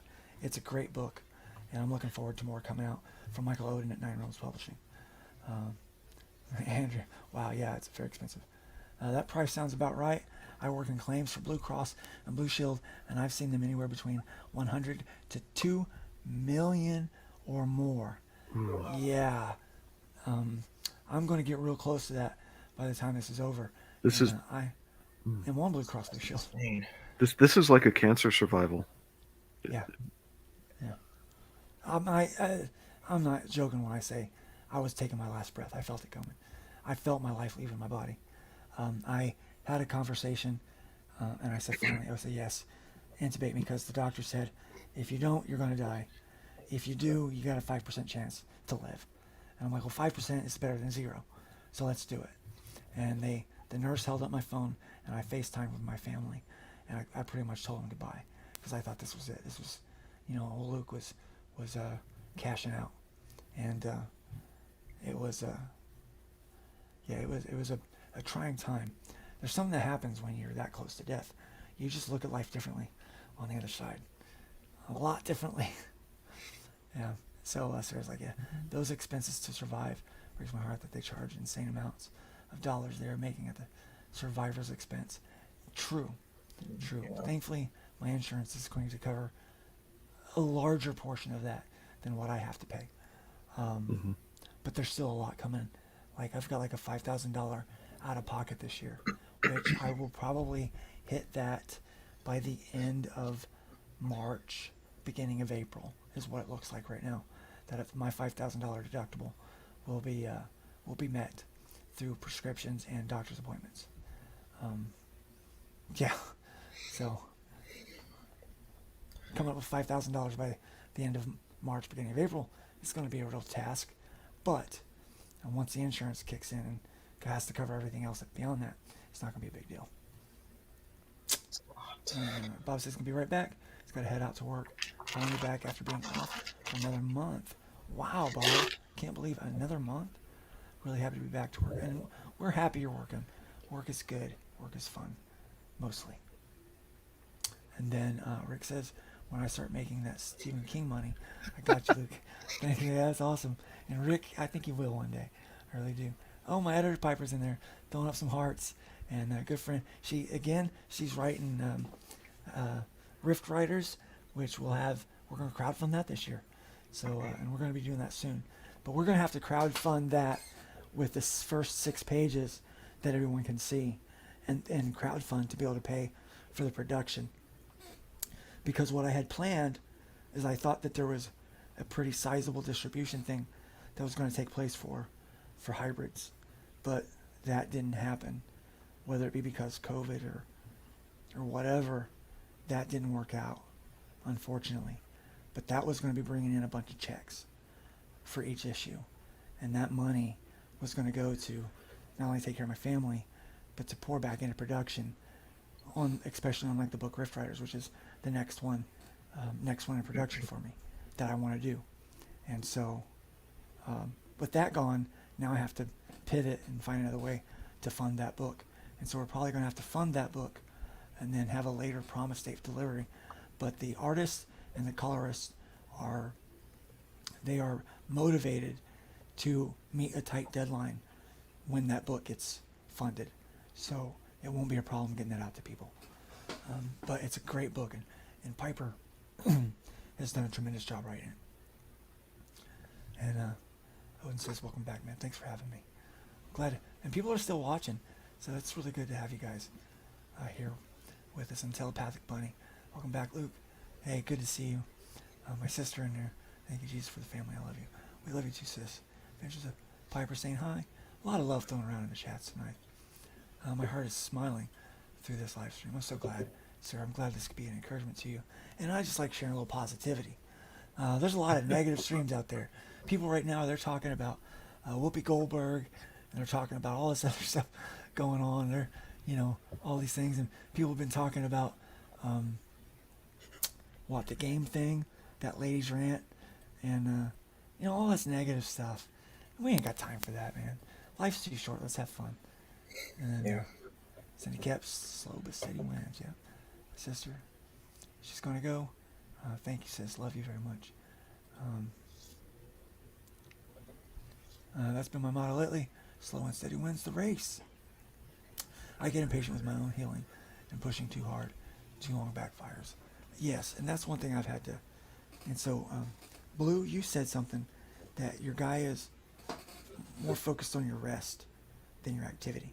Yeah, because he doesn't want me overworking. Yeah, my therapists are the same way. Like my speech therapist, if she knew that I've been talking for an hour and 20 minutes, she would lose it on me. But emotionally, sometimes you just need it. I do, yeah. And those are the days when I have to go, when I'm like, I have to go lift. I can't not do something. And I say, okay. And it's like a bargain. I'll go, but I can only do like warm up weights. That's it. But at least I'm doing something, not an hour and a half of anyway. Yeah. She's going to kill you. But I do have a couple of days a week where I'm on total vocal rest, and I don't do, I do a little bit of activity to try to recover from. Today was hard because I got on the floor, and they were having me push up with one arm, and then try to push up with this and bear weight on the shoulder. You're doing one arm push-ups? No way. Wow. Well, it wasn't a real push-up. The rest of me was laying there like a dead cat.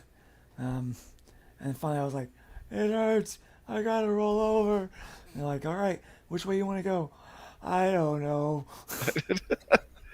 Every way I went hurt, and I was like, this sucks. Are they giving you stuff to do at home? Yes, yeah, Okay. Now you talked earlier about sitting in the chair for 2 hours until your sides hurt because yeah. you everyone looks at the core and they look at your six pack, which I'm sure you have one by now, but I um, don't. you don't. What? Okay, No, man.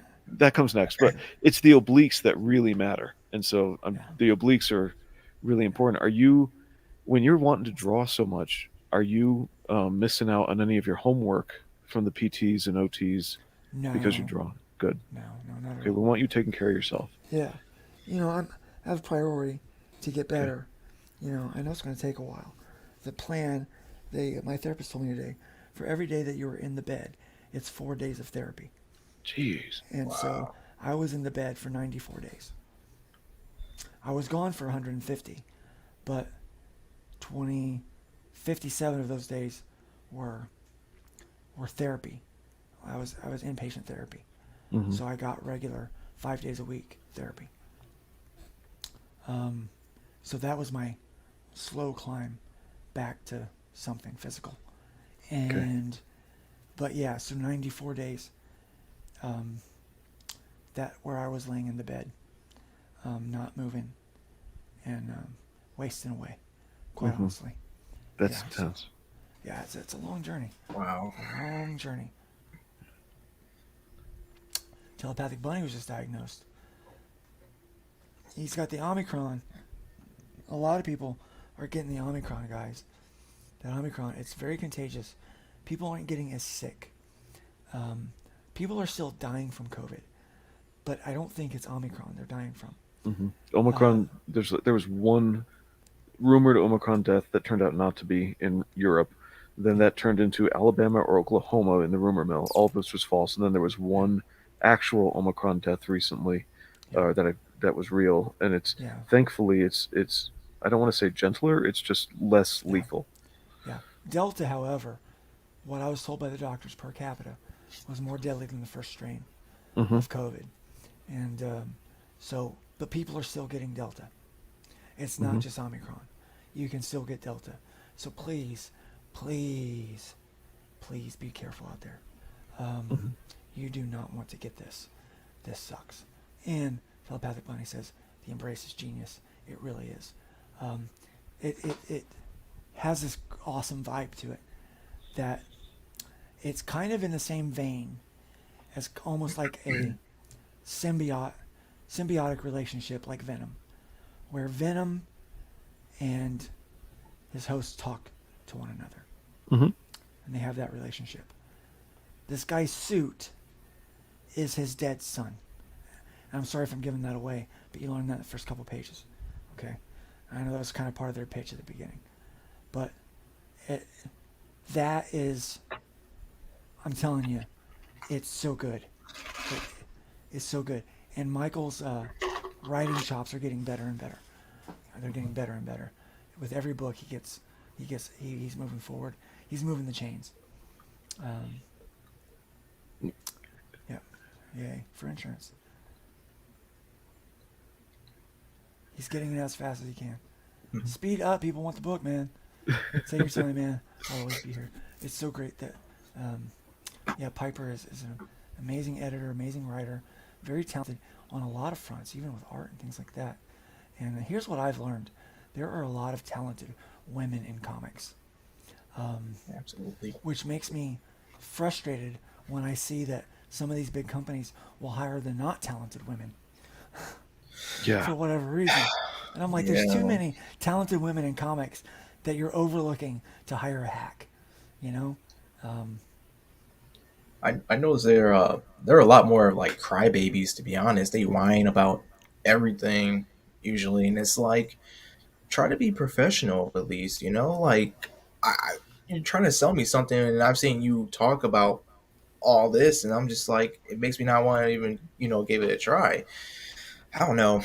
I just I just know there's a lot more better women in Comics Gate and all that than they are yeah. in the mainstream stuff. Oh, yeah, and Comics is supposed to be this really sexist organization and racist and all that kind of stuff. And I'll be honest with you, I've met more people of color, more women, more trans, and Yeah, LGBTQ yeah. in Comicsgate than I ever did in the more mainstream indie community. Yeah. I mean, just tremendous people, and I'll defend them to my death because they've just been amazing. And you And know, that, yeah, go ahead. oh, and Comicsgate is so broad too. There are Yeah, people who are related in some way to Comicsgate you may have never heard of. Like was it Misfit Corner? People yeah, barely heard of him, and he got his name out there early on, but he just said, you know what, my book's not ready, and he withdrew. But it's keep looking around Comicsgate if you're interested, if because there were a couple people here who seemed new to the scene earlier. I think now it's all Facebook people who know you, but anyway, anyone re-listening to this, yeah, keep looking around Comicsgate. There's 6 a.m. Comics has friends with Muttman and oh geez, what's his other COVID brain? What's his other Muttman's buddy? It's Macho Dan. yeah, They're putting out a perfectly worthy book. I would say it's almost as good as Hybrids, but I'm on this stream, so I have to say it. So, anyway, but there is a wide variety in Comicsgate. It's not just 10 names. yeah. So There's a lot of people, and people know the ones at the top that make all the money, but there's people here like you or I that like we're not making. I've not broke. I've not made $10,000 on a campaign yet. Maybe I will eventually. The more I grow my fan base, I but it's have not. lottery tickets. I mean, Yeah. you could. So the thing is, a lot of people they jump into Comicsgate thinking it's gonna be a cash cow, and they're gonna walk away with some money. But then there's people like myself and Anthony Figueroa who actually brought me in to Comicsgate, who want to better the community, and Ethan's a great creator and writer and artist. I mean, tremendous artist. I've loved his work for a very long time. And he says and does things for the attention, I think. And it works for him, and people will spend their days hating on him rather than creating good comics, So whatever he's doing, I respect what he's doing over there. But if that's the only name in Comicsgate, then you don't know Comicsgate. You don't know Dan Fraga. You don't know John Malin. You don't know Nine Realms. You don't know Piper. You don't know Luke. There's a lot of people you don't know. Starcross Comics is a Comicsgate publisher. He is I'm now, telling you. yeah. Yeah, they're Joe now Spicer. now I'm with Arrow. Arrow is not a Comicsgate publisher, but they are a good comics publisher. And so that's the thing. He says, I don't care what you're associated with as long as you make good comics. And that's why we're over there, because that's what I want to be a part of. And Randy's amazing. I've learned a lot from him. Before we sign off, as you're going to keep reading comments from people, I do want to take a moment to let you breathe. Just breathe. And maybe I'll ask Doc a couple questions about his book before we go. How does that sound? Yeah, that sounds good. Cool. Okay. All right. So, what do you want to know? Oh, we're doing it now. Okay, I meant in a few minutes after he reads. Oh, okay, yeah. sure. Yeah. All right, so Sarah says, I'm a noob. I'm sorry. I'm just clumsy. all right. So this week has been very hard. Sarah's bringing up the fact Meredith Logren passed away a couple days ago. And guys, I'm probably going to cry when I talk about this. Meredith was instrumental in starting Terraform Comics that I was a part of. We endured the abusive nature of Rob Anderson together, and we were able to reconcile through all that. She was a tremendous friend. She was an amazing supporter of the community. And what people don't know is she was a tremendous writer. I was able to give her first published work in comics. She'd published prose, but her first published work in comics. She wrote 2 pages for the Hybrid universe. And I tasked her with something quite complicated. I gave her full reign, full freedom, but I wanted her to capture the essence of what Rev was dealing with post issue 5. For any of those who've read issue 5, I hope not to give away a spoiler, but Rev makes a very terrible discovery that rips his heart out. And it's quite shocking, I think. People that have read it, I remember getting probably a good half dozen to a dozen messages from people like, dude, what did you do? Because ultimately I'm in charge of that world, and so I'm really the guy that did it. But I wanted her to do that in 2 pages, which is seemingly impossible. She presented me her script, and when I read it, it was powerful, and it was palpable. I could feel it, and it brought me to tears, because she captured the grief and the anguish that he was feeling, but she also captured the hope that there was still life beyond, and that his focus had to be on his new family and keeping his daughter safe. She did so good, and that was released in our original trade paperback. That 2-page story will be re-released in one of the books coming up, one of the remasters, probably remaster issue 5. I'm going to make sure it's in there. It's so good. It is so good. But yeah, that's what she's talking about, that additional story that she did, memorializing her success of wanting to create. She was such a talented person, such a good person. And it, even as a pastor, I know all the right things to say here, but there's still that moment when you feel like, why does a kind soul like Meredith Logren leave this planet and there's still bad people walking around? It doesn't seem fair. And I know that, and I know the right answers for all that, but that's still part of the grief that even a person like me, a pastor, goes through when they lose a dear friend. And so please be praying for her family, Pat, her husband, and her children. Be praying for Nita Lanning. She was best friends with her and owned a business with her. They were doing promotions for independent comics, and they went across the board. Anybody and everybody that had a good book, they were promoting, much like Randy Zimmerman's philosophy.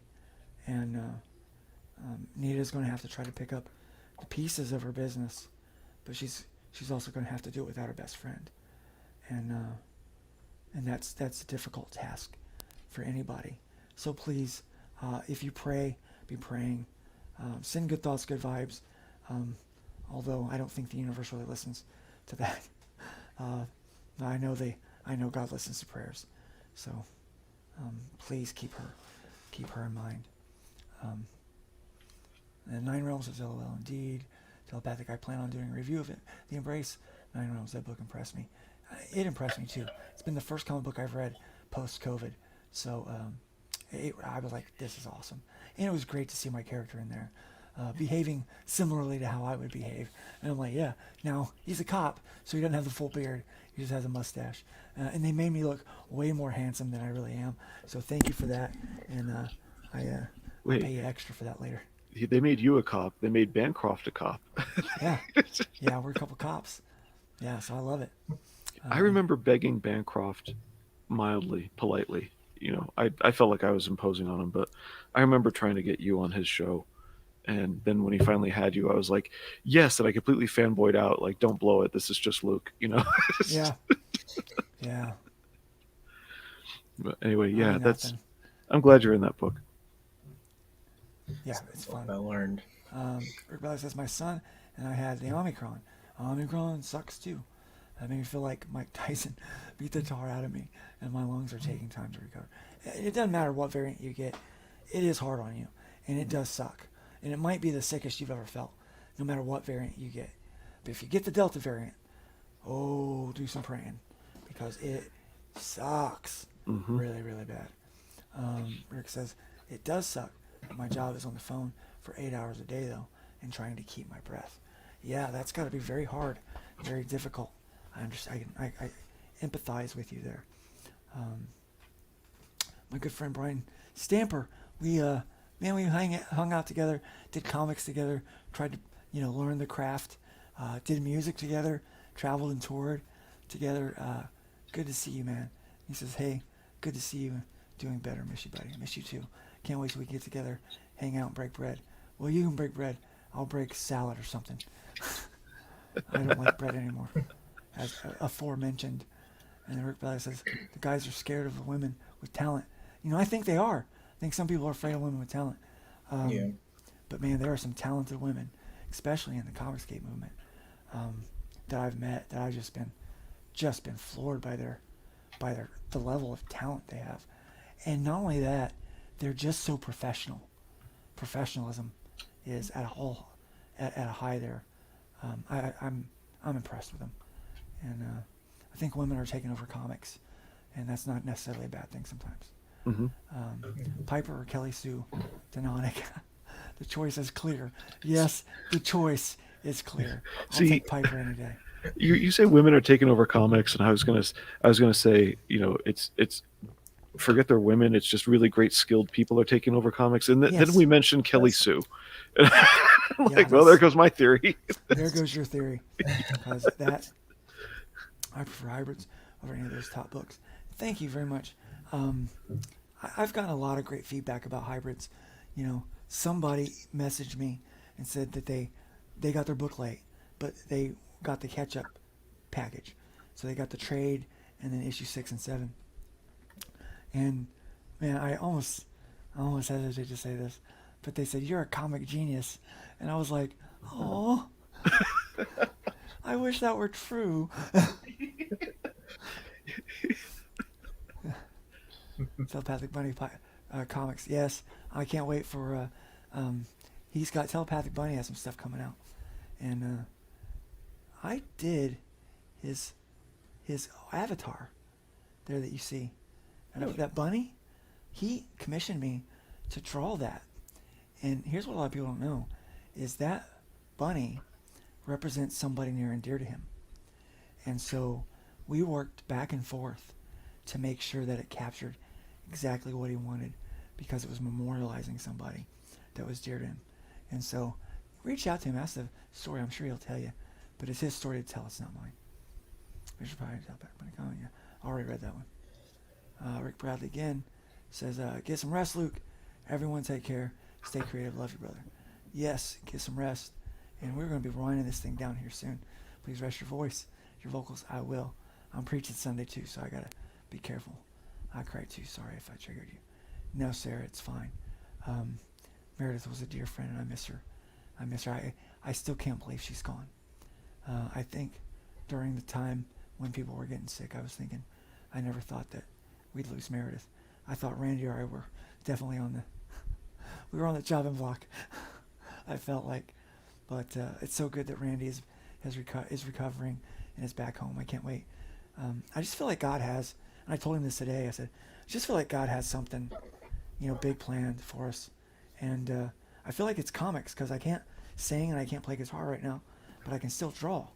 So I just feel like something important with comics is in the horizon for us, and don't know what that is, but I'm willing to wait and find out. Yeah, issue 5 was tough. It's not going to be as tough as issue 9. Let me tell you that. Okay? Anybody that is familiar with the story and is a fan, issue 9 is going to rip your heart out and put it in a blender. When I wrote the pages for issue 9, I wept for a day, because I couldn't believe I was doing what I was doing to these characters that I love. It will, but I promise you that I will leave you on issue 12 with hope and with fuzzy feelings, okay? But when you get to issue 9, you're going to probably hate me, but your heart is going to ache by the time you get there. It is rough. It's rough. And then when I saw the layouts, when Brian Dawson, he's got a tremendous eye for storytelling when it comes to layouts, and he does my layouts for me. And man, when I looked at him, it brought me to tears again. Like, I can't believe we're doing this. I can't believe I'm doing this to these people that, they may not be real, but they're kind of real to me. They live in my head. And I'm like, I can't believe I'm doing that. But by the end of this thing, by issue 12, you'll be happy again, I promise. But issue 9 is gonna give us all hell. So thank you for releasing it. Want it. She went from noob to professional. Well done. She did. And here's the thing about Meredith. She has a lot of other things that were in the works. And Nita is going to try to make sure those things come to fruition so that people can experience her work. And I have told Nita if there's anything she needs, whether it be art, some kind of production or whatever, we will make sure that these things get out there. And I believe that any proceeds made from the stuff that she does is going to go towards her family or towards some kind of a benefit for her in her name. So we want to memorialize Meredith because she deserves it. She really does deserve it. And then Danny Morales, a comic book guy, does a store. Love this guy. One of my favorite shops to go visit. Love you, Luke. So glad to see you streaming again. Yes, glad to be streaming again. Danny, you may not know this, but the last day that I was with you guys, it was the next day when I started feeling like really sick. I just thought I was dealing with allergies, and then I got really sick. That Friday I went to the ER. They let me out Saturday with some medicine. By Tuesday I was back in the hospital. 15 days later, I was in the ICU. So yeah, it was a quick slide down, and it sucked. Sucked. My comments don't need to be read out loud, definitely. Russ. Well, I Too have a late. standard. I have a standard. I am starting to sound winded, aren't I? A little bit. Yeah. Yeah, I've been going for a while. Saying thank you. Thank you very much. Oh, crap. Yeah, issue 9's bad. We're all gonna mourn together. Trust me. Me and Sabian have been talking about you every week and praying for you. Thank you, Danny. I appreciate that. And as soon as I'm filling up to spending a whole day there, I would love to come in and to sign some books because I'm gonna have hopefully soon my Arrow comics of issue 1 remastered, and we're gonna be getting issue 2 and 3 printed here soon too. So I would love to come in and hang out with you guys, do some sketch covers for folks. And then Ichthus is in the chat, and he says, "Welcome back, Luke. Thank you so much. Thank you so much." I am going to turn this over to my co-host, who have been tremendous and have been a part of this. I appreciate you guys very much. Go ahead and talk to Doc here about his project, and I will man the little chats. yeah. Comics are awesome. I'll just make my little inputs there like that. Doc. So okay, we've called you Doc. What's your name actually again that you want to go by? Oh, it's D-Rhino419 or Dr. Hino419. Either way, it's good. It's just I'm just real lax about the names really. Cool. All right, just to get the nitty gritty technical stuff out of the way, Twitter or Facebook, how can people find you? I'm thinking of something for Twitter. I've been working on the book mostly, so I haven't really plugged into the social media yet, all like that. Okay. I took a lesson from an earlier part of Luke's sermon today, where it's I have like 3 Twitters, but they're all on the same account, so it's like 3 different personalities, and it's like I think one of my medical information personalities gets a little heated on people, where I might not need to invest so much in the negativity, as Luke was talking about earlier. So okay, you're not on Twitter just yet. Facebook? No, not Facebook either. Like Okay. I said, I've been working mostly on the book. I haven't really begun phase 2 of my plan yet. Cool. Well, Danny Morales, don't worry about being late. The only thing we know about Doc's book so far is that it is not a redoing of Greek mythology, but it does involve multiple gods. So where are we going with that? It's been, honestly, I've been working on the idea for almost 10 years now, and this is before I even thought of it becoming a book. it was just something between a friend and I, and we liked the idea so much that we just kept adding more stuff and adding more and more and more and more. But as time went on, it was just we started living our lives differently. So I kept with the story, the characters, and all that, and I reinvented it twice actually. The Hmm. original back almost 10 years ago is way different than how what the current one is. Okay. And I'm trying to keep it simple. I'm trying to Yeah, because your head is in that universe, isn't it? yes, it's wow, almost 10 years went by. I feel old. But Okay. Well, all right. uh, So it's morphed and changed over time. That's normal. But so where we are now is you said it's a fantasy involving demigods or demigods. um, all types, Okay. demigods, actual gods, um, higher beings. But Mhm. I know it kind of sounds complicated, but really I'm hoping the book becomes a series. So I'm just starting it where it should be, where get introduce you to the main characters, the godlings, and then go on their journey of them growing up and taking on responsibility, learning learning what their responsibilities are going to be and how they interact with the mortals or humans, really. Mhm. And it goes on from there. I Mm. currently I'm on 443 pages right now.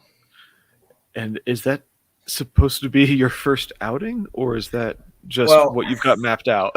well, I got mapped out. It's the rough draft. So Okay. after Whoa, a cousin of what? mine, Are you yeah, going to break that off into volumes? yes, yes, Good, and what good. I'm thinking is, What a story, Mark.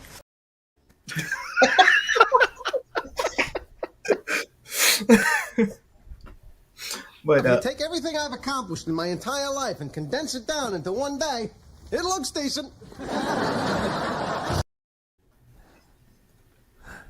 Don't condense everything into one book. Spread it out. Give us no, plenty of stuff to read. yeah, but it will. I'm thinking of going back to the first half of the book and just making it book one. Hmm. Second half, make it into book two, refine it, retune it, and just make that into book two, like a two-parter, basically. That's a Hmm. good plan, man. So, and then I guess the third book I already have in mind. The what happens afterwards, and go on from there. My thing is, I noticed that a lot of stories seem to be complex, and it's trying to be like genius, and it's just the timeline just is so scary. It's like here's what's supposed to, here's what we know, and then it goes right here, have that tea, and then all of a sudden it just skewers around like that. Yeah. Hmm. But, I'm not trying to do that. I'm trying to keep it yeah. real simple. I pull, I like I'm sorry, in the original trilogy of Star Wars, when Ben Kenobi or Obi-Wan mentioned the Clone Wars, everyone never knew about what the heck the Clone Wars are Right. until Yeah. the prequel trilogy came. And You So know, to be honest, I found it to be a letdown. yeah, yeah. Yeah. But here's the thing. It's the mystery of it that's so good. Whenever yes, I grab a new comic book and the entire premise is laid out for me in the first 8 pages, I know that's not going to be a good series for me because it leaves me not wanting or having any questions. Hmm. I like a book when I pick it up, it pulls me into the story, identify with a character, identify with what's happening, and then create a number of questions for me to where I have to get book two. Hmm. And book two better create another question for me, so I have to get book three. And so when you write like that, giving people a dissected piece of the world, that this is what you need to know right now. And yeah, there's other things happening, but we'll get to that later. What you need to know right now is this character is dealing with this in this time and space. Yes. And yeah, so But the I think that's talented writing to do that. but there's a trap in there with the J.J. Abrams ending to everything is he starts telling you the story before he knows where it's going, and then he leaves the Yeah. production before there are consequences to his career. Yeah, So don't do Yeah. that. So yeah, it's a much better way is to have those mysteries. I mean, his mystery box idea is a useful tool to start writing, or at least to arrange the initial elements of some of your story, so that you're not just dumping everything in the first 8 pages, like Luke just said. But that mystery box needs to eventually be resolved and go somewhere for your story to be complete and have some fulfillment. And for him, the way he does things is no, you have to perpetuate the mystery box one into another, into another, into another, until you eventually show that. I mean, it's like the series Lost. The whole mystery at the beginning was really useless. yeah, It was so. It's that idea of having your endpoint in mind yeah. before you decide how you're going to make the start look. You Well, know where you want to start. You know where you want the end before you decide what the beginning will look like to the reader. yeah. You Well, know. Yeah. oddly enough, when I wrote Hybrids, I wrote the ending first. Like I knew how it was going to end. Like I knew exactly what I was going to do. Like So that one writing, verse. yeah, He knows the beginning for the end from the beginning. yeah. Yeah. Yeah. Yeah. So then what I did, I decided, well, how do I want to start it? You know, how do I want to start telling a story? And that's what I decided on issue 1. That's how I want to start telling a story. And then I figured out this whole time, like I've made changes along the way, but I had it arced already. I knew that there were certain things that were always going to happen and that would never change. But I will tell you, issue 5 was one of the times when I made the change because that big gut punch in that book, that was a last minute addition. I was like, Rev needs another layer of story to himself, Hmm. you know, and this could be the thing that helps form the middle part of the story a little better. And so that's where that came in, you know, and then I'll just say somebody dies. Somebody's always got to die. You know, somebody's not coming back. Sometimes I write in where people are going to come back. Like I'm like, okay, they're dying, but they're coming back, and I know that. And you can see me broadcast that a little bit. That okay, Luke's going to try to help the good guys somehow undo this evil, but that's very rare for me. I'll only do that once or twice. Other times, you're dead and you're scarred. Like some bad stuff happens to Link in issue 9. When he comes back, he's not the same. He's not the same. He's scarred forever. He's a different person. And then there are some bad guys that I'm completely. They're no more. They're no more. They'll come back in some form briefly, but they're going to eventually meet their demise. And some of my good guys are in after issue 12.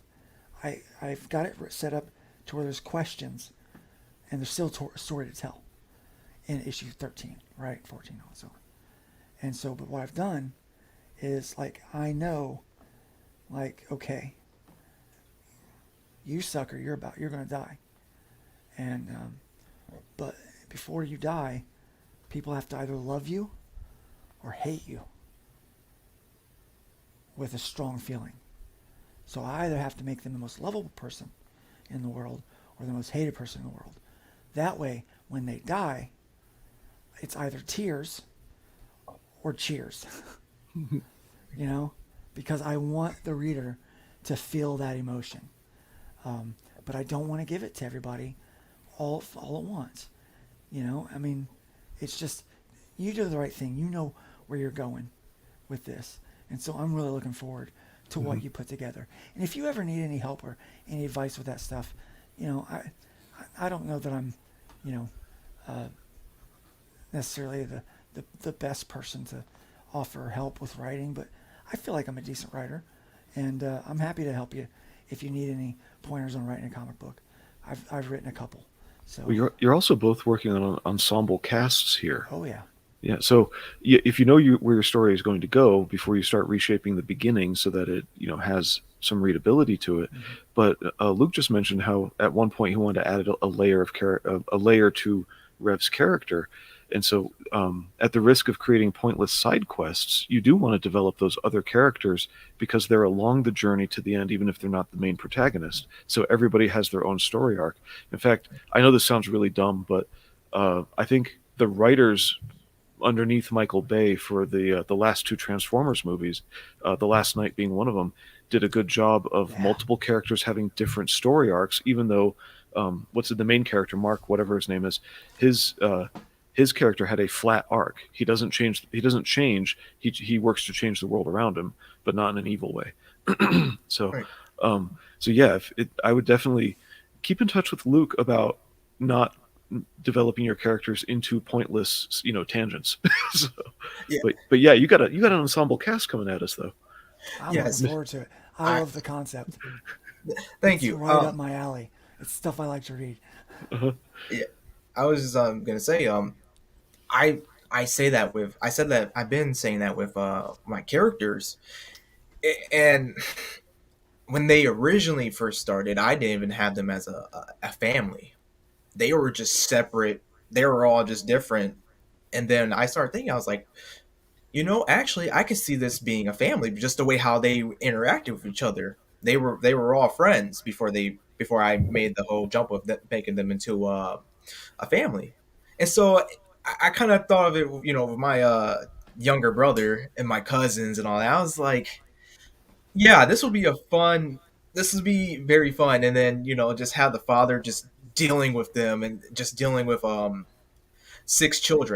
with six children running around, and of course they're godlings, so they're gonna be Yeah. uh, I'm as everything, but the they have a important very all of them have important roles. One would be a healer. Another would be just super smart, genius level, genius intellect. Um, the other one is like, he has a bound of codes to himself. He has these codes, and he's very moral. So they all have a different. They have their little quirks. They have their weaknesses. They have their strengths. And I just found the theme of family being just the strong point of it all, Yeah. and That and what that's they a it's a conquered together. completely relatable. They did that whole like kind of misfit family thing in Umbrella Academy, but it was super relatable. Family is always something because all of us have different dynamics with family, Yes. and making that change, I'm excited to read it. It's just like when I knew where I was ending the story, and I knew I wanted to go back and where I wanted to start it, and I knew who I was ending the story with. So I was like, but he's not a main character. Trash Man, my guy Trash Man. I'm the trash man. I come out, I throw trash all over the ring. Yeah. So I knew that this guy is a relatable character, and that's why I wanted to use him at the end, for the story I wanted to tell. But so I decided to tell the story through his eyes. So this whole first arc, you're getting to learn the world through this guy's perspective, and you're still learning these other characters, and you're still getting to experience them. But I decided to take who was quite honestly a B or C character in my world, and elevated him to the looking glass for everybody else to experience it through, because he was an outsider that is just learning about this, and there's a family theme, and that this kind of new family with new responsibilities and taking those things on. It's yeah, man. I think you're on the right track. I can't wait to see your work, man. Yeah. Can't wait to show it to people and show what I'm all about. Yeah, So Godlings growing up. Okay, that's awesome, that's man. that's the first two volumes right there. So we have been going for 2 hours. Thank you for those that are still watching. But you know what? I was intending to stream for less than an hour. But this has been fantastic. The chat has been off the hook. Dr. Dr. Hino, Yes. Doc, Yeah. great meeting you. Great hearing about your book. Blue, thanks for coming in. You problem. always add a wonderful perspective to things. Oh, thank you. And I love having you on the air with me. By the way, you really perked up. Aside from what your ST would say for how long you've been talking, Yeah. I think that doing this may have been really good for your morale. You look healthier than when the stream started. Yeah, it's nice. It's nice to get back in the driver's seat and feel like I'm producing something of value to people. And so people enjoying the chats and enjoying the talk that we've been having tonight. It's nice. It's nice to do that. So yeah, it has been good for me. But all right, let's tell everybody where they can find you if they want to follow you on the interwebs. Let's start with Blue. I'm not on Facebook. I see a lot of Facebook icons in here. Not on Facebook. Don't care for it. And I'm actually very few people know me. But I am on Twitter. You probably don't want to follow me on Twitter right now. I'm not doing it. I am on YouTube. I'm going to be moving to Odyssey and Rumble when I start doing reviews again. But I'll be migrating all of the 30 YouTube videos I have over to there. With Twitter, I am going to be cleaning it up a bit, and mostly I focus on encouraging other weightlifters and like say basically it's a hey, have you seen this attitude towards the comic books to just retweet what other people have going. And that's pretty much it. Good, I like that. All right, Doc, tell them where they can find you. Oh, like I said, no social media or anything like that. That would be the next plan after I finish the rough draft of the book. So right now, just finish the rough draft and work on the actual trying to get a career going. So that's the only thing right now for me. Okay. All right. Well, my name is Luke Stone, and you can go to lukestonestudios.com. You will find all of my links to Twitter and social media, and to my mailing list. I am back, baby. They tried to kill me, but I'm here. So this week I will be releasing. I'll be sending out a newsletter to my mailing list. So if you haven't, please jump over to lukestonestudios.com. That's Luke Stone, just how it's spelled up there. Studios with an S on the end, because it's plural, .com. Go over there, and there's still links to the Indiegogos that are live, and for the sign up for the new book that will be coming out shortly. Still have to determine a release on that, but yeah, please go over there and check that out. And you'll find me now on social media, posting funny and weird stuff and retweeting all manner of silliness and nonsense that I find out there. So it's been great having everybody with us tonight.